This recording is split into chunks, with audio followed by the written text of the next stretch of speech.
आठवत नाही. पण भुजबळ साहेब, हे न रुचणं पक्षांतर्गत आहे का पक्षाच्या बाहेरचं आहे? पक्षांतर चर्चा करू नये असं तुमचं म्हणणं असेल तर गोष्ट वेगळी.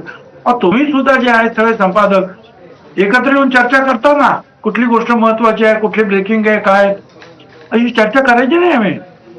आणि ती चर्चा केली आणि त्याच्याला कोणी विरोधी मत मांडलं तर त्याचा अर्थ भांडण झालं असं घेऊ नका. विशेषतः जे आहे पार्थ पवारांनी एक शब्द सुद्धा त्या मीटिंग मध्ये उच्चारलेला नाही. जे काय होतं ते आम्हाला सहकार्य करणारे जे होते हे मतदारांची जी आहे छाननी करण्याच्या संदर्भातला तो विषय होता. त्याच्यानंतर निधी कसा मिळणार आहे आपल्याला, तो सारखा मिळणार आहे का, त्याच्याबद्दल मी उत्तर दिलं की आमची समन्वय समिती आहे. आता सुद्धा 8 वाजता परत आमची मीटिंग आहे हे मी त्यांना सांगितलं. मला असं वाटतं की याच्यापेक्षा अधिक काय झालं. आणि आपला दावा जो वर्धापन दिन आहे तो साजरा करायला पाहिजे, त्याच्यावर चर्चा झाली. तर काय आता आणखी प्रत्येक जण म्हणतो इथे जरा कार्यक्रम करा, कोण म्हणेल तिथे कार्यक्रम करा.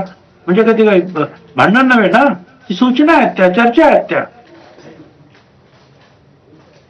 तुम्ही एक प्रकारे हे healthy discussion, political healthy discussion झालं